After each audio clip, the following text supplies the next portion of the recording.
the national anthem, please.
The University Anthem.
You may be seated, please.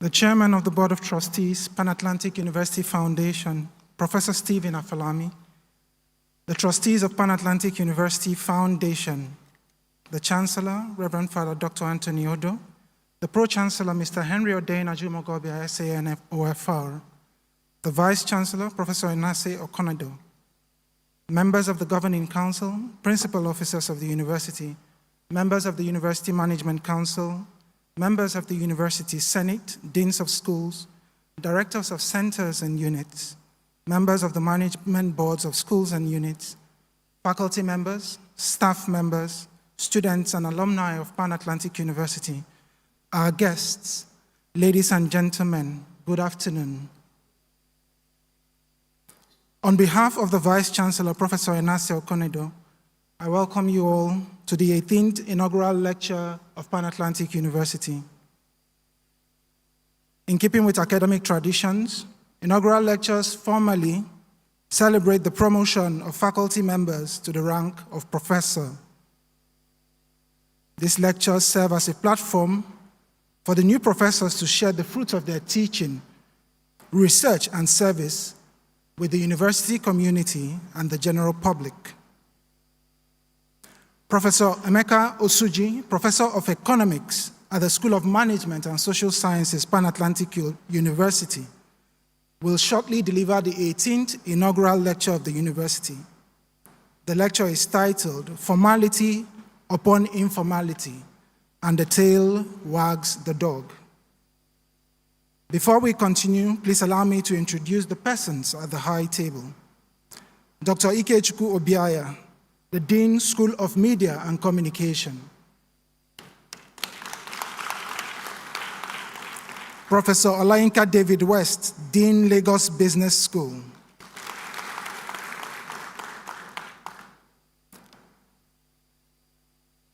Professor Enase Okonedo, Vice Chancellor, Pan-Atlantic University. Dr. Peter Bamkole, the Deputy Vice Chancellor, Pan-Atlantic University. Dr. Darlington Aholo, Dean, School of Science and Technology. Dr. Oluwashola Oni, Dean, School of Management and Social Sciences. Dr. Adora Onaga, the Director of the Institute of Humanities. Dr. Nneka Okekearu, the Director of the Enterprise Development Center. And we have our inaugural lecturer, Professor Emeka Osuji. I am Kingsley Okoha, the Registrar of the University. Ladies and gentlemen, I now invite the Vice Chancellor, Professor Enase Okonede, to formally introduce Professor Emeka Osuji. Please, let's welcome her with a round of applause.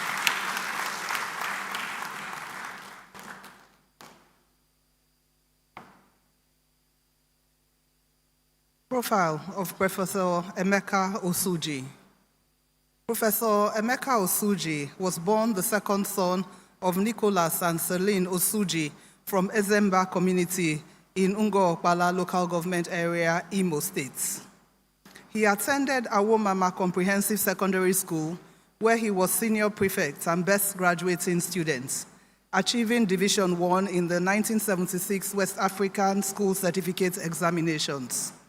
He also passed the Advanced Level General Certificate of Education, earning direct entry admission into the University of Lagos, where he obtained a Bachelor of Science in Economics, making a second-class upper, MSc Economics, and PhD Economics. He later earned a Bachelor's of Law degree from the University of Lagos and was called to the Nigerian Bar. Additionally, he is an alumnus of Lagos Business School, the Wharton School of the University of Pennsylvania, and Harvard Business School, amongst others. He also qualified as a commodity broker at the Abuja Commodity Exchange. Professor Osuji's career began as deputy business editor at Vanguard newspapers before transitioning to banking. He held senior positions at First City Monument Bank, FCMB, and International Management Bank, IMB, including head of research and communications, and head of equity investment in corporate finance. Professor Osuji later co-founded Leverage Group, which included a finance company, mortgage bank, and trading firm. He then returned to banking as special advisor to the founder of Diamond Bank, eventually becoming managing director of its pension fund.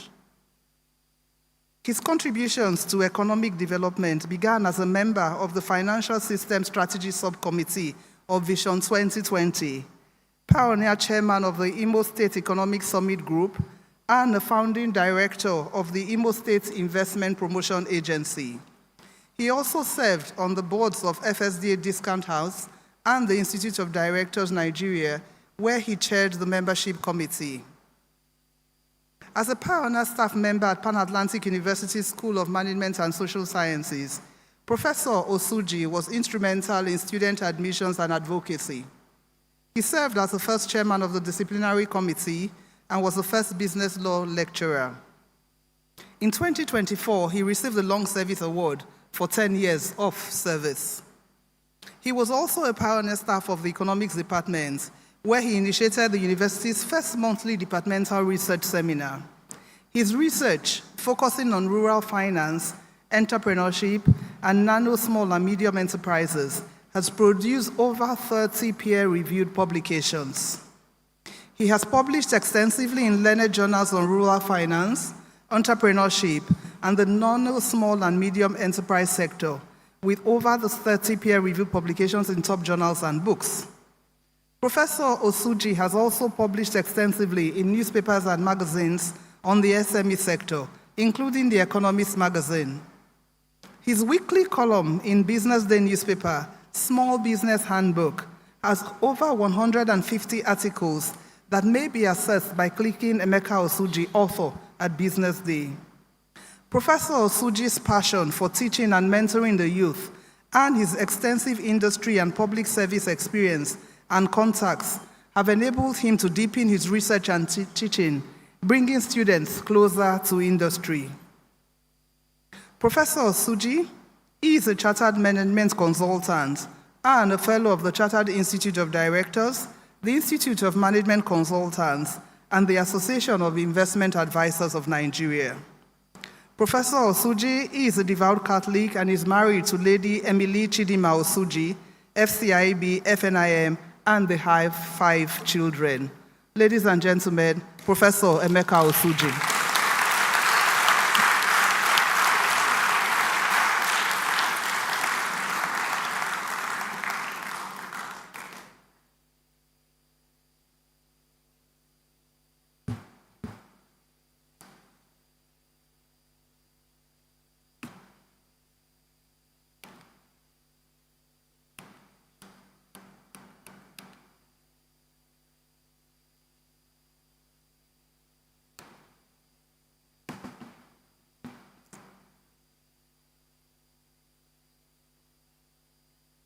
I need technology people to move my slides.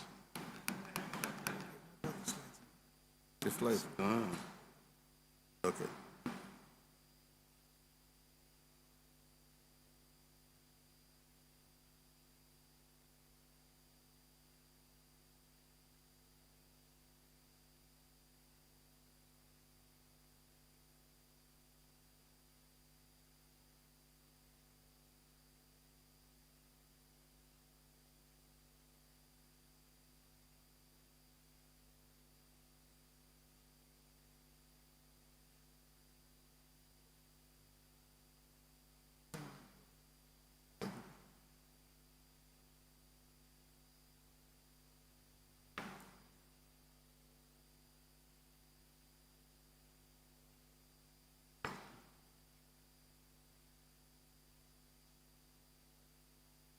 Yes.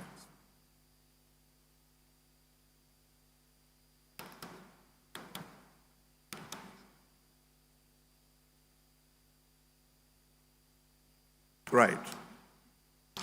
The Vice Chancellor, the Deputy Vice Chancellor Administration, the Registrar, members of the Senate, other principal officers of the university, the Dean of the School of Management and Social Sciences, the Dean of Lagos Business School, other deans and directors, heads of department, my lords, spiritual and temporal, members and friends of Pan-Atlantic University, my colleagues and friends, my beloved students, members of the Fourth Estate of the Realm, the Nigerian Praise, ladies and gentlemen.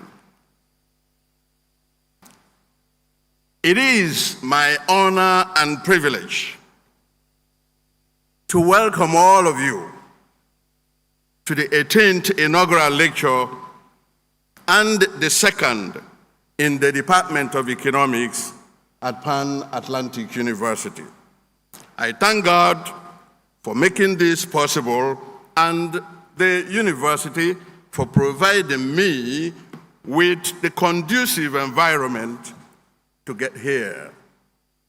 I am grateful to my friends, associates, and professional colleagues who have joined me here today and those who are joining us online. I'd like to say to all of you, very respectfully, welcome to Pan-Atlantic University, my university, where the pursuit of excellence and respect for the human person are sacred values.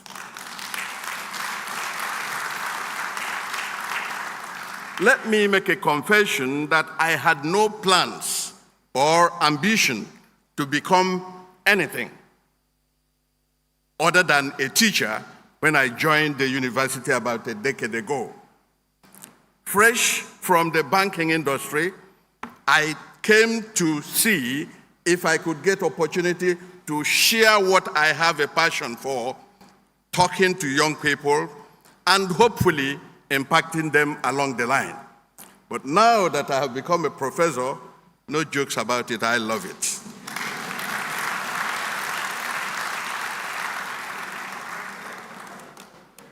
Well, I wanted to serve a notice that some pictures may be shared here. And in that regard, viewer discretion is warranted. I am the second son of the 4 boys born to Nicholas Osuji, as my respected Vice Chancellor said. You could see my father on the top right-hand side, a very elegant man indeed.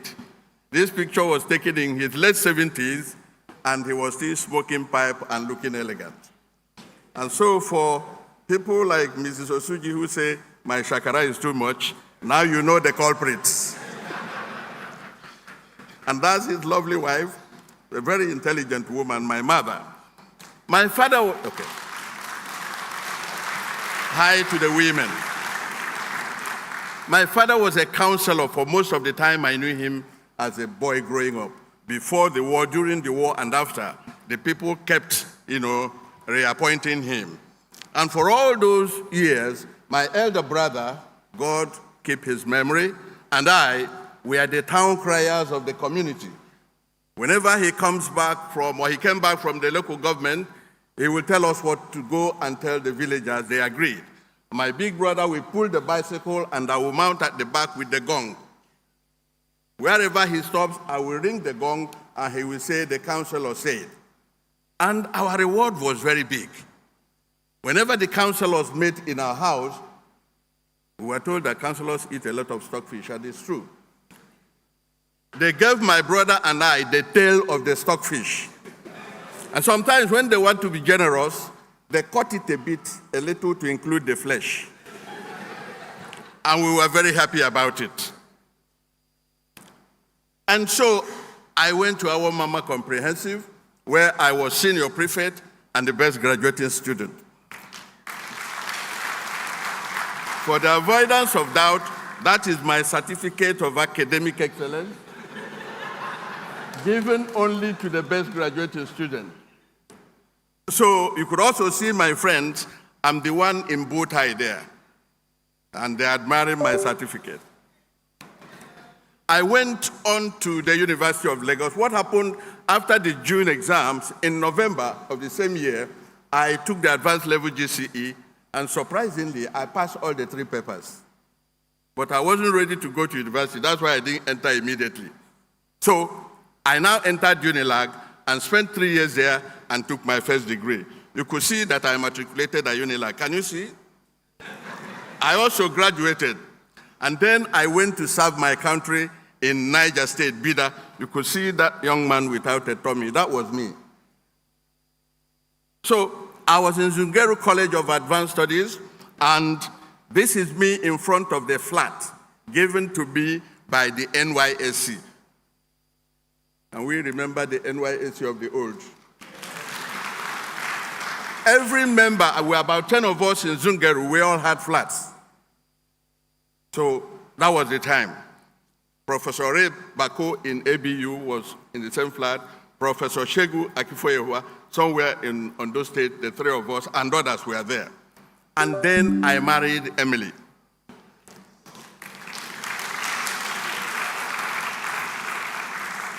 A great-granddaughter of Eze Oduji and a granddaughter of His Royal Highness Onyukwu Oduji. And you could see the consequences of that marriage.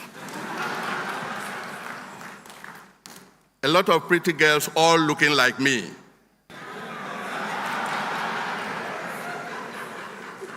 Anyway, I don't want arguments. A lot of people have influenced my life along the way, but 3 people stand out. One is Otumba Shubomi Balogu, the Otumba Tunwashe of Ijebuode, the founder of FCMB. I was his chief image maker, head of research, and special assistant. Although I was wearing suits and blazers before I joined the bank, he taught me something, what he called sartorial appearance.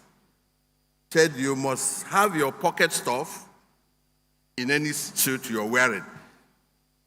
whether it is a wedding or a class. When I went to Diamond Bank and I arrived with my pocket stuff, this is what you put the ED Human Resources. He said, Emeka, are you going to a wedding? I said, why? You say you have pocket stuff.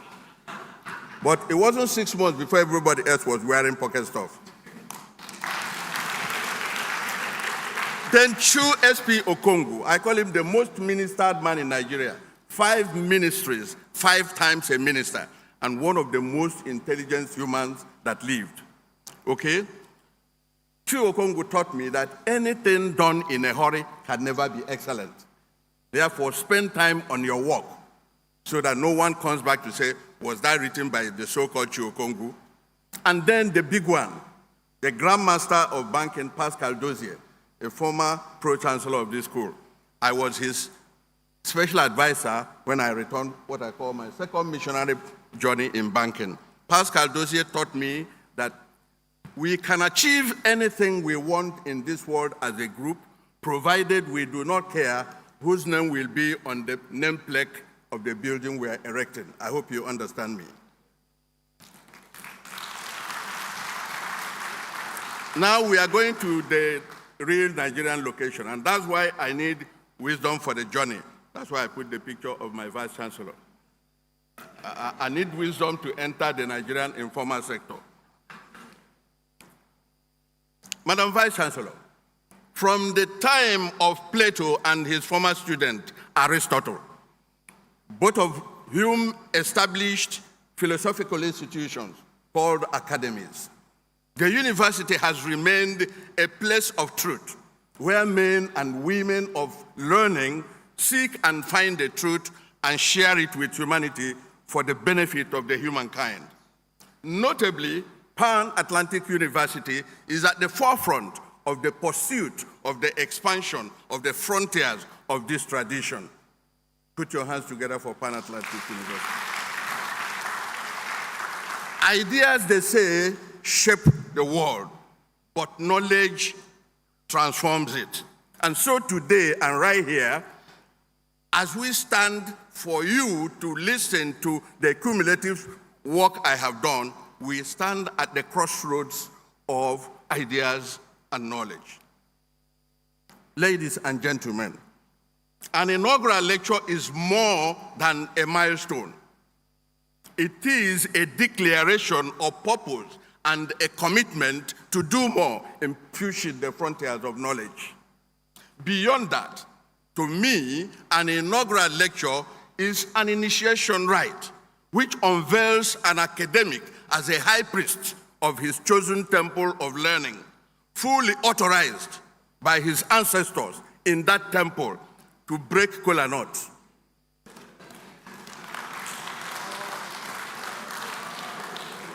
pour libation, and preach the sacred words of that temple. Today, as a high priest of economics, please indulge me to honor the memory of some of the ancestors of the Nigerian economics.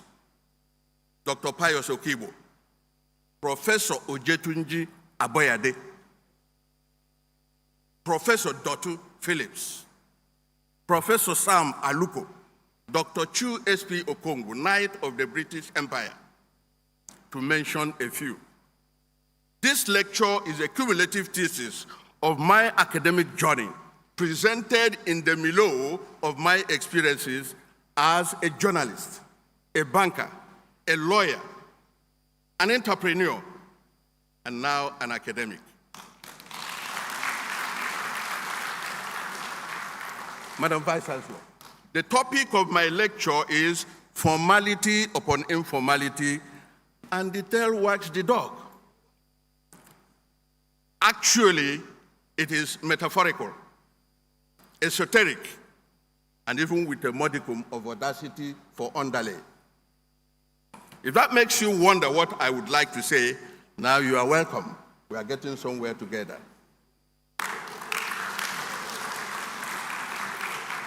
But before we go, let me say a few words about the topics of inaugural lectures.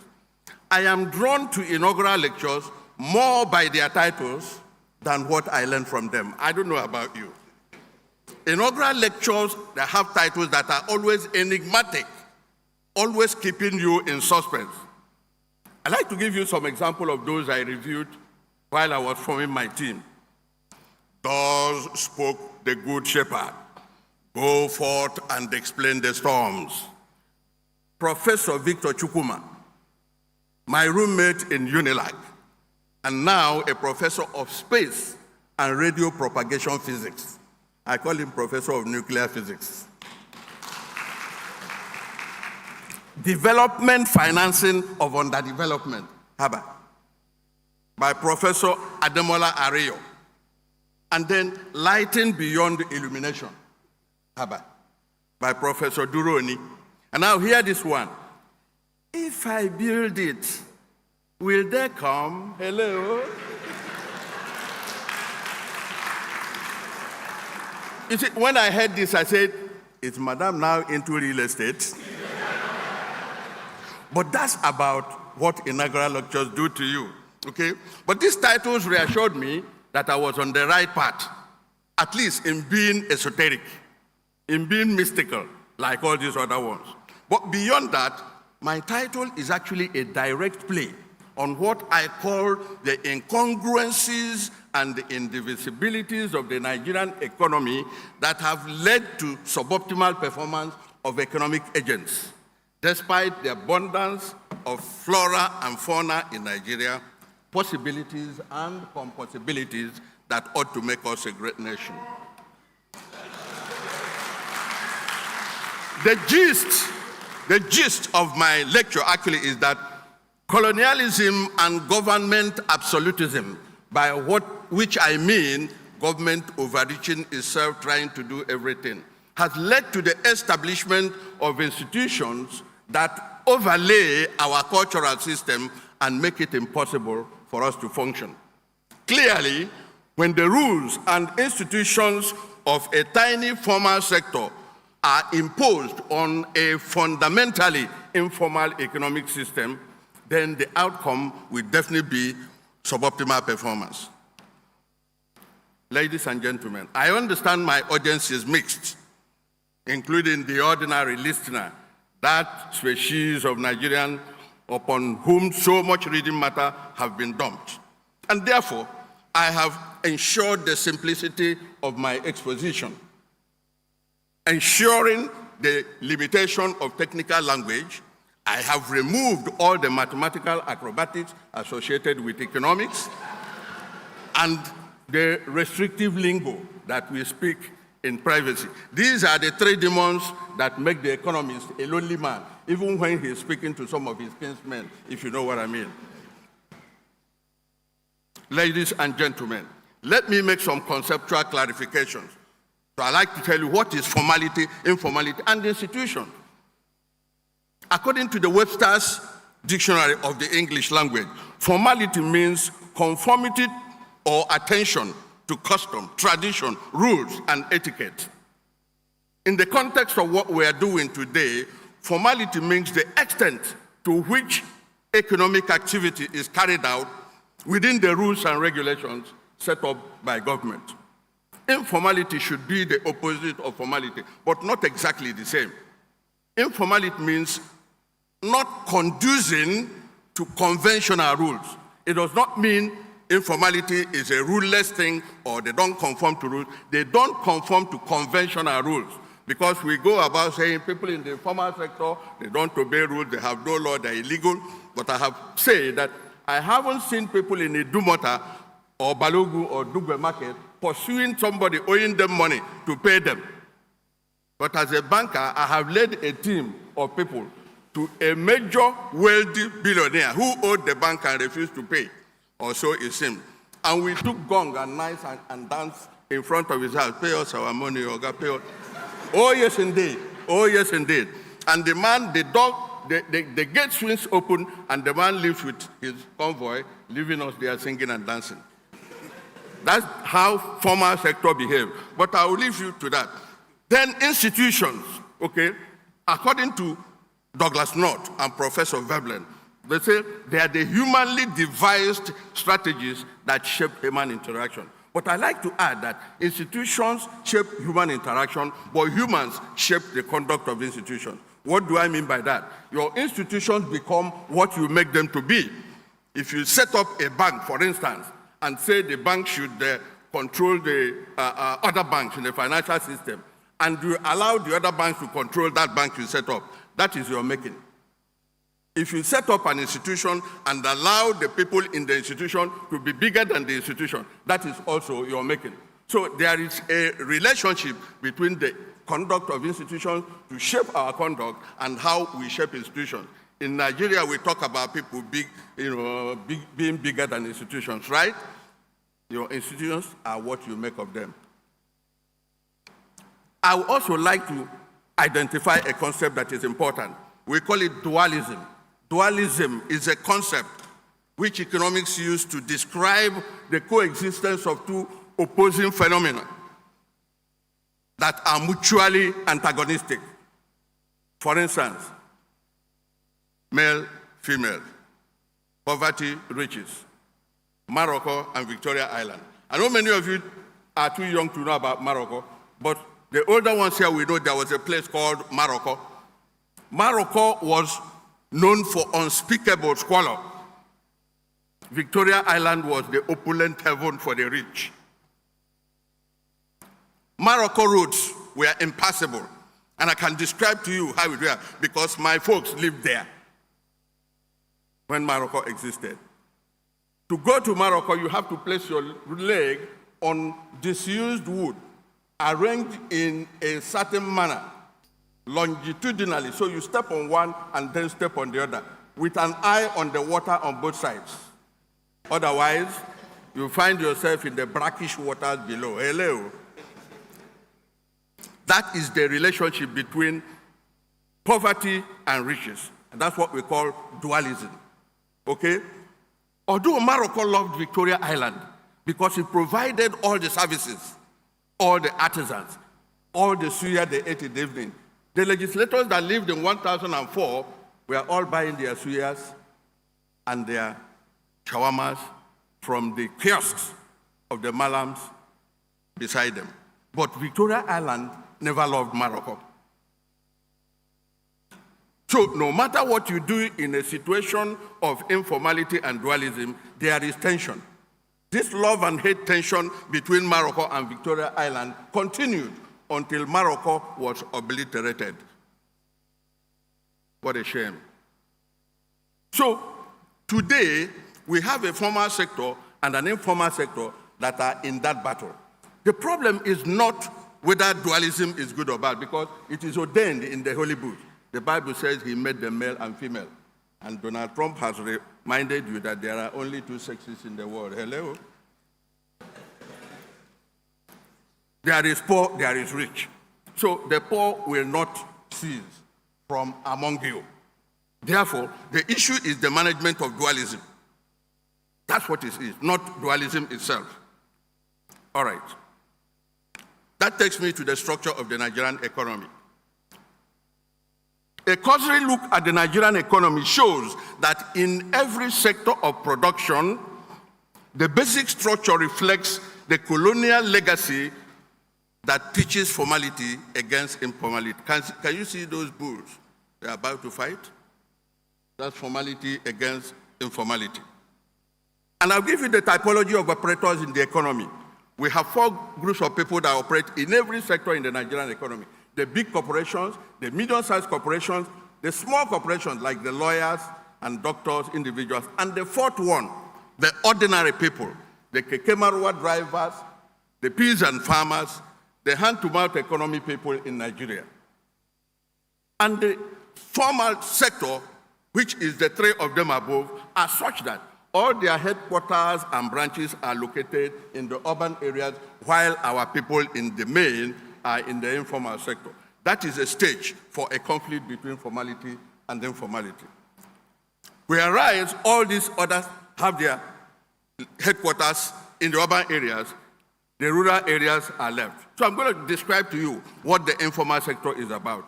The informal sector is the substructure of the Nigerian economy. The substructure of any structure is the foundation. The scriptures say, if the foundation be destroyed, what shall the righteous do? So you need a foundation. And for those of you that study strategic management, you know about the conflict between structure and strategy. And the conclusion is that without structure, strategy is not going anywhere. So it is important to realize. So the informal sector is the substructure upon which the superstructure of the Nigerian economy is built. It lacks legal framework to operate. It lacks infrastructure or anything that makes life good, okay? But it's undeniable that it is in the informal sector that we have the boisterous energies of our people, their enthusiasm, and their freedom to work come alive. Unfortunately, there are many negative biases that have made it impossible for the informal sector to be supported. And today we have over 13 trillion financing gap, according to the IFC, in order to meet the needs of the informal sector. Ladies and gentlemen, let me tell you about the formal sector. I call the formal sector the superstructure of the Nigerian economy, which is superimposed on the substructure of informality. The formal sector is made up of regulated companies, tax companies, registered companies, and all that, with a financial superstructure made up of banks, community banks, commercial banks, mortgage banks, development banks, and all kinds of banks and insurance companies. But you note that of all the banks in the system, only the community banks, only the mortgage banks and the microfinance bank have the capacity to serve the informal sector. Even if the banks wanted to do so, they are incapable of doing so by their DNA. Because in the first instance, as a banker of 30 years, I know that banks do not understand a lot about informality. Okay? And again, banks are in business to make money.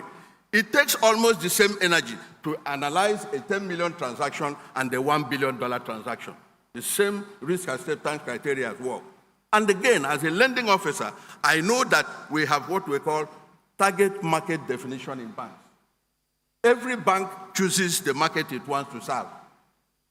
Okay? Some may decide not to serve universities because it's not within their target market definition.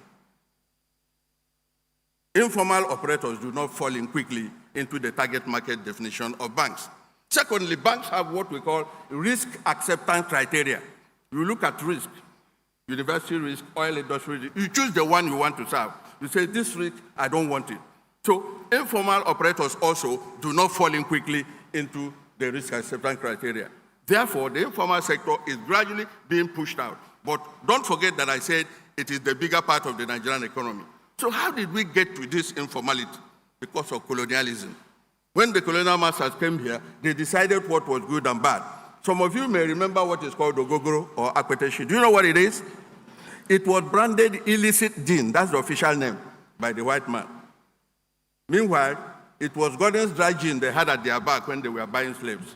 So they give you dry gin, akweteshi is illegal, and that way they were superimposing their formal system upon ours. There are also bad laws that led our people to gravitate towards informality, particularly when it was the marketing boards, okay?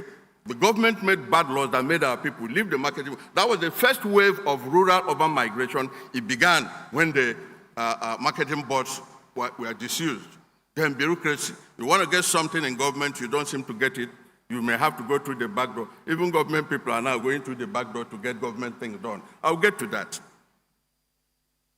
Nigeria is essentially an informal sector economy. I have defined for you here what makes an SME, a nano business, a micro business, and all. But I warn you that the definition depends on environment.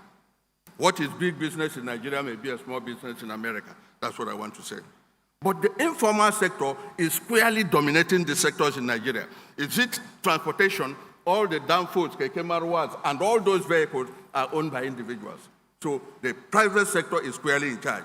Is it housing? All the developments going on around Lekki and Abuja are private development. So essentially, security, health, and all, government is being edged out. So informality is important, not necessarily a problem, depending on how you handle it.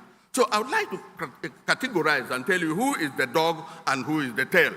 I consider the informal sector the dog because the informal sector contributes more to the economy than the formal sector. Forget what they tell you about GDP. I am an expert in that. GDP tells you that there are certain services that are non-market services. So your wife cooks for you, it's not market, it's not counted. You go out and buy beer and come back, it's market and it's included. Are you following me? So many of the things we do in the informal sector are not counted. So the ballooning of the formal sector contribution. But essentially, the informal sector employs more Nigerians, creates more jobs, creates more revenue, and that is why I call it the dog. It ought to be the big one, okay? That's the situation. Then what happened? What is the outcome of giving all the powers to the small formal sector? I call the formal sector the overprivileged, underachieving sector of the Nigerian economy. Overprivileged in the sense that it has all that it needs, but it does nothing with it. The outcome is what you see. Look at the small private, the small sector, formal sector, controlling all the big people in the informal sector. Even big elephants are all, with a little gun he has in the pocket, we in the informal sector are bowing down for the formal sector. Okay? So that is where I got the formality upon informality thing and the dog wagging the tail. Because the formal superstructure superimposed on a substructure of informality in Nigeria has created a master-servant relationship between the two sectors, such that you can liken that to the tail wagging the dog. Hello.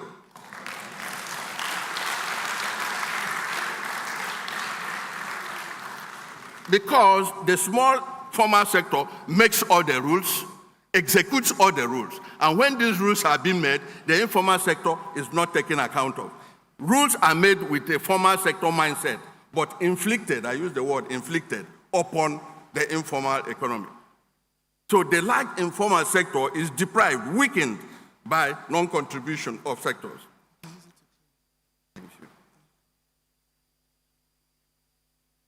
What is the result? The result is that public policy becomes ineffective. That is what Professor Jetunji Aboyade calls soporific devices. Soporific devices are things that send you to sleep, and you wake up and the thing is still there. Policies are made with formal mindset, but implemented on an informal sector. The consequence is that government begins to legislate on the fringes. Legislating on the fringes means the target of the policy is this university, but it impacts only probably the people sitting here, because the mindset of the policy is incongruent with the environment upon which the policy is inflicted. When formal rules and rigid regulations are imposed on an informal system, the informal sector will rebuff them. And before you know it, they begin to implement their own rules. I will get to that to tell you how the rules of Nigeria are being supplanted by the rules of the outside. Why does public policy not work in Nigeria? We have now come to hear things like, oh, things that work elsewhere do not work in Nigeria. My friend, Professor Brighterah, is here. God bless you, Prof. Recently, you were lamenting about the fate of the Nigerian macroeconomists. Take heart, my brother. Nigerian macroeconomists are among the best in the world. The problem is not with you. You listen carefully to me today, you know how to save your colleagues in macroeconomics. Hello. So, what happens when these policies are implemented on the wrong subject? They do not work. The formal sector, being in charge, continues to administer those policies, and suddenly everybody knows it's not working. Then the self-appointed, pseudo-economists all over Nigeria will begin to shout. Where are the economists? They are not doing the right thing. Let me tell you what Professor Wole Soyinka, I respect him, sir, said in the 80s. He said, wanted a one-handed economist. Why? Economists will tell us, on the one hand, inflation will go up. On the other hand, unemployment will go down. And that at the end of the day, he doesn't know what they are saying. Why don't we amputate? Oh yeah. Why don't we amputate this economy so they will have only one hand? So that when they say something, they stand by it. But these are the consequences of the environment upon which the economies are working. So you will not have a one-handed economist. My dear professor, you're still around. But what we will do is to restructure these incongruencies that are making it impossible for policy not to work in Nigeria. And so when we push it, it doesn't work, we do what is called policy somersault. I think that's a Nigerian language. It just happened Just happen not to be in Igbo, Yoruba, or Hausa. Policy somersault, it doesn't happen anywhere else.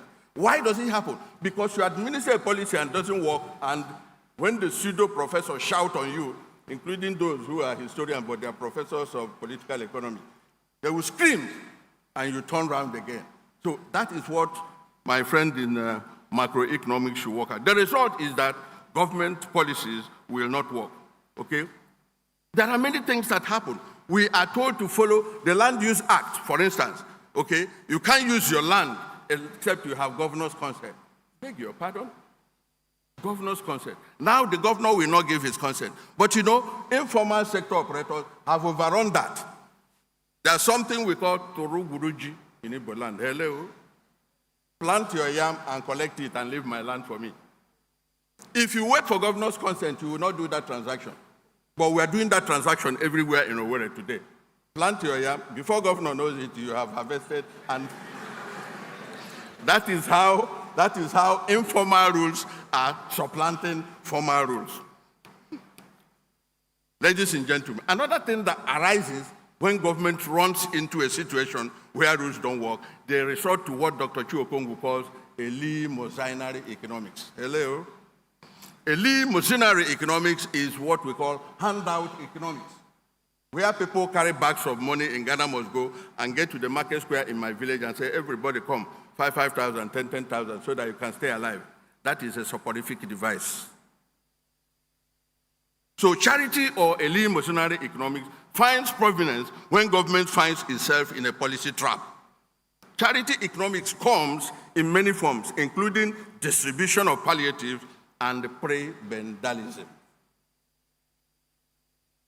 Ladies and gentlemen, these are the consequences. I will not bore you. We already know the statistics in Nigeria. But one thing I want to tell you is that the exchange rate is not doing well. The economy is looking up in terms of policy, yeah. Expanding GDP, yes. Resilient economy despite all the problems, but we are still facing low life expectancy. I had already mentioned the circumstances of the informal sector, that we have so much gap to be filled, all right?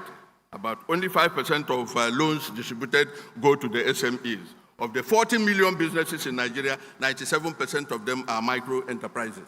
So you need to find a way to focus on the micro enterprises rather than on the big companies. Even this challenge has also affected our performance in the SDGs, okay? Look at what happened here. SDG 1 says no poverty. SDG 2 says zero hunger. Third one says good health. Fourth one says education. Third one says gender equality. Look at what we have done. 133 million of us are poor in the area of multidimensionality. When you hear multi-dimension poverty, it means you are poor in energy, poor in water, poor in the bed you want to lie upon, poor on the road you are walking. That is the poverty is following you like bees pursuing a man.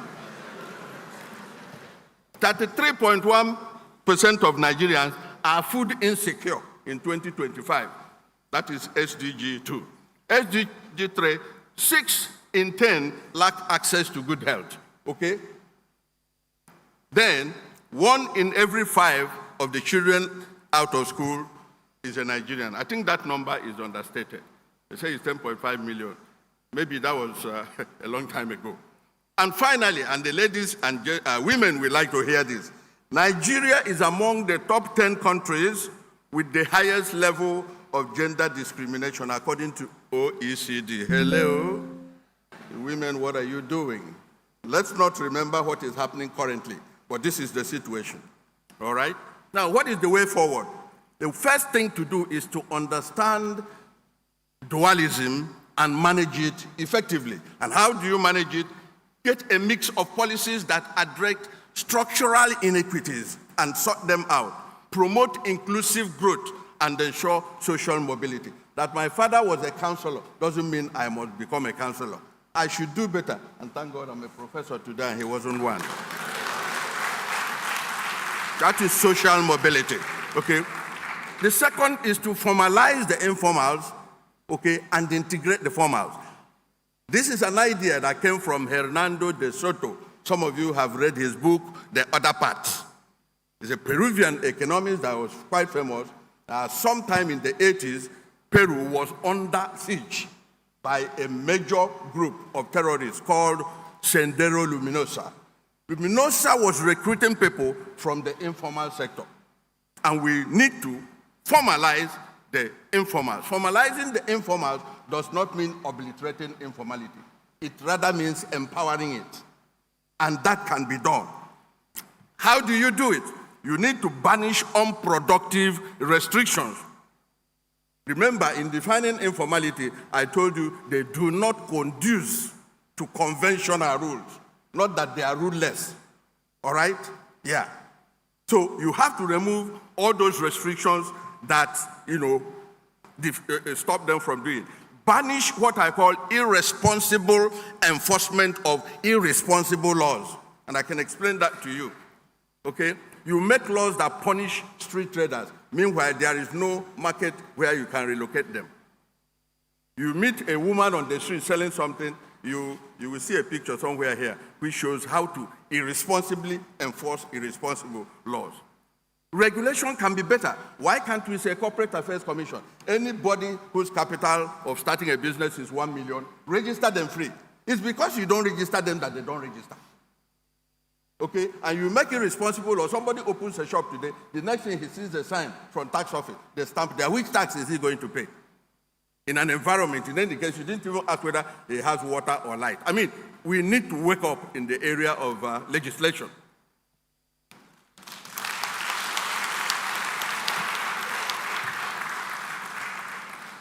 Now, I would like to talk about what I call a viable polity. A viable polity has to do with the nature of the Nigerian himself. Listen to this.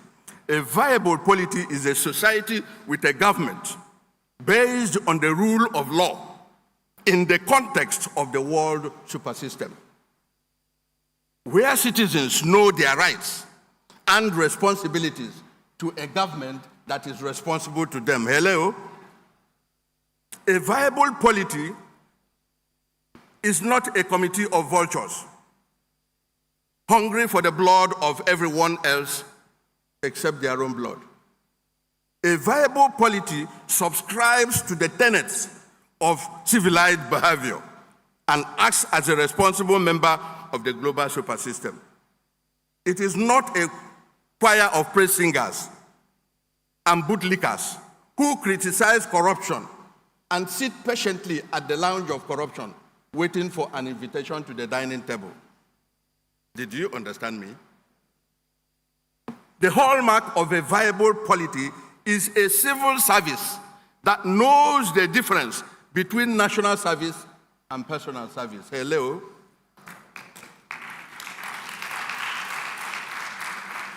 It is a civil service that knows the difference between loyalty to the nation and loyalty to the ruler.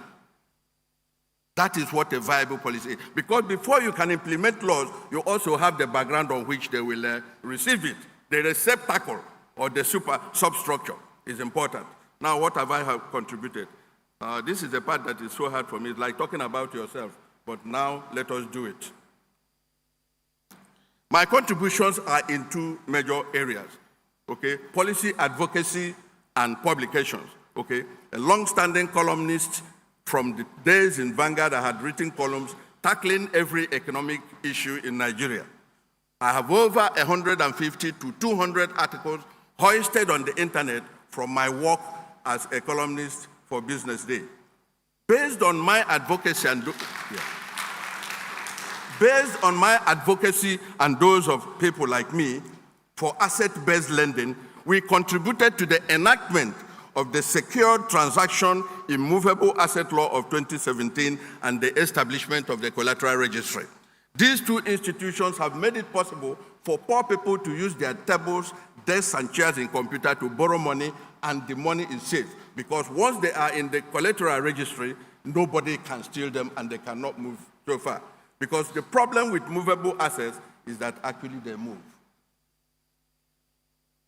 So it is important we do that. I have written so much on microfinancing. I have 5 books in the stable, and I have also made other contributions. As reviewed in my CV, okay, I was the founding head of economics in Pan-Atlantic University and helped to populate it with very brilliant young economists who are taking over from us. As a pioneer member of the SMSS Management Board for close to 10 years, okay, a founding team member of the Executive Education Program of SMSS and the leading benefactor in its programs, okay? Pioneer faculty member in the PhD program, and a lot more, which you can read in the booklet within you. I want to pay gratitude to all those that have supported me. First of all, I'm grateful to God Almighty for my parents, Nicholas and his dear wife. I honor the memory of my late elder brother, a brother like no other, who trained me from the scratch and continued to push me to go for higher degrees. When I finished my first degree and finished youth service, I said, I have seen the girl I want to marry, I want to go and work. He said, point at the girl and let me handle it. I pointed at that girl, and that was the last thing I eventually went to collect him. I didn't go there again until the day I collected my wife. And when I wanted to go and work so I can look after my wife, he said, no, go for your master's, don't come out, continue.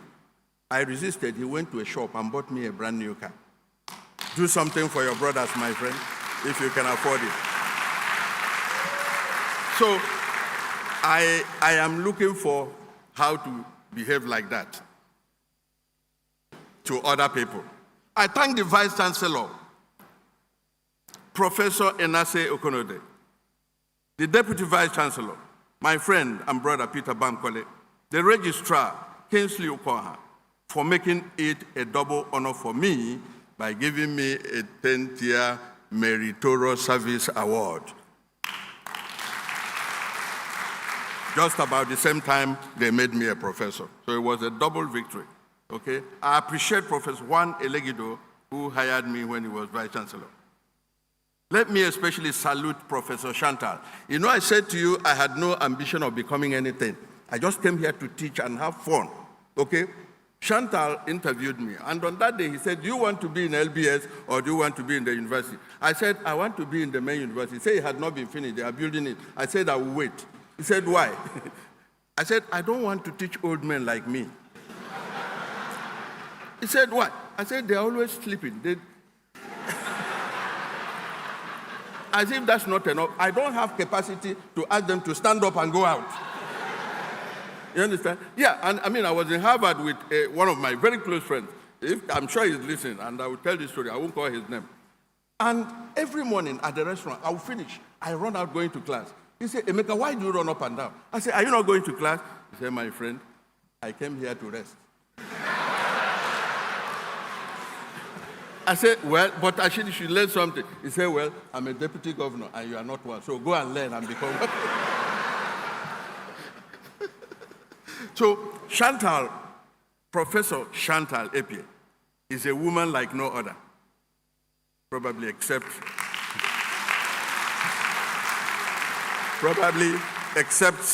one other woman. 6 years after I came in, I had not asked for anything from the university. Chantal walked into my office and said, Emeka, when will you become associate professor? I said, what type of thing is that? Truly, she collected all my publications. At that time, I had over 30 publications, which was more than enough by points. She took it, bound it by herself, made the relevant application, and submitted on my behalf. So for those of you who made me associate professor, not be me apply you.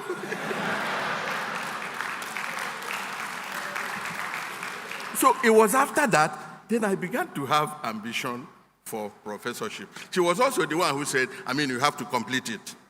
Well, Chantal calls me angel of light for the few little things she thinks I do. I think she's the angel of the sun. You know this? The sun has the biggest light. I thank my friends. Mrs. Akara, who was her secretary, she did all the binding of those things and they submitted. And I got promoted. Mrs. Akara, I thank you, okay? I want to thank Ike Nadozie, my friend, who mentioned to me that Pan-Atlantic University was building an undergraduate school. That is why I'm a pioneer. I think I'm probably the first academic staff hired in the SMSS. So, IK, God bless you. I thank my very dear colleague, Dr. Oluwa Sholaoni, the current dean of SMSS. We were both pioneers, and we used to squat in one little room with Chantal when construction was going on. My dean, I respect you. My friend, Shegu Vincent, the director of academic program, Professor Bright Erega, my dear friend, Darlington Agolo, Olani Vincent, Ekundayo Mesagan, Friday, and all the great people, Hope, Godwin Udin, Stanley Wane, and Julius, my two young academic sons, and my non-academic colleagues. I have a lot of friends across the non-academic area. I greet all of you that are here. And finally, ladies and gentlemen, let me greet one more person. Not in any order of seniority, but so you can allow me time to do so. Let me salute someone I have spent over 3 decades trying to emulate her humility, and I'm not succeeding. That's how I discovered that humility is not sold in the shelves of a barn or supermarket. If you don't have it, you don't have it.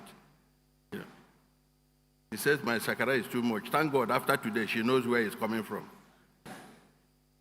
My guardian angel and a true princess, the great-granddaughter of Eze Oduji and the granddaughter of His Royal Highness Onyuko Oduji. But you know something? It's a princess that doesn't use the title princess. Don't even go near that with it. Who among you knows that she's a princess? So, Lady Emily, fellow of the Chartered Institute of Bankers. Emily, can you just rise up for 1 second?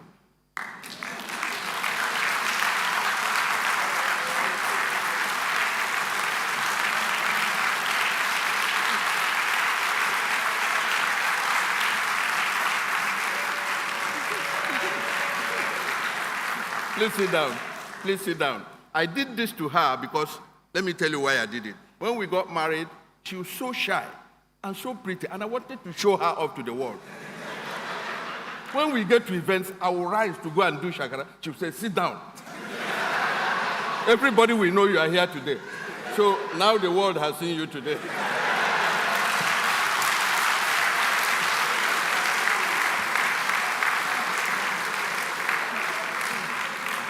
I'd like to thank our wonderful children, all those girls that look like me. Shout out. Final word. Nigeria must learn from Peru, as I said, in the 1980s, so that we do not suffer what I call flight to informality, where people now run away from anything government and formal into the unofficial. That's what happened in Peru. And Sendero Luminoso used that opportunity to recruit terrorists and gave hell. It was called the Maoist group that was the most dangerous terrorist group in South America. We don't want that. Therefore, we must stop what I say again, irresponsible law enforcement, even more irresponsibly enforced. Can you see those people standing there? All this retinue of powerful armed men are trying to cut away the goods of one innocent man. Are they showing him where to go to? No. You know? He said, my father used to say, he said, when he pursues an enemy, he shows him the way to run away. But if he refuses to take those ways, then he can cut them down. That's what my father said. Show these people the place, build markets for them, provide infrastructure before you cut away their goods. So all these jobless people standing there, can you tell them to please go away? Finally, Madam Vice Chancellor, I hope I have succeeded in sustaining my team and providing a unified and cumulative thesis in this lecture. In your magnanimity, therefore, I request that you graciously discharge me and acquit me of my academic debt occasioned by my probation as a professor. Ladies and gentlemen, I ask you, Madam Vice Chancellor, to permit me to request this wonderful audience to join me in an academic responsorial psalm. Some Catholics here will understand what responsorial psalm is. The priest will say something and you will reply. So when I say something, your reply will be, let the dog wag the tail. Let the dog wag the tail. In policy design and application, in the deployment of infrastructure and resource allocation, in whatever we do in Nigeria, thank you.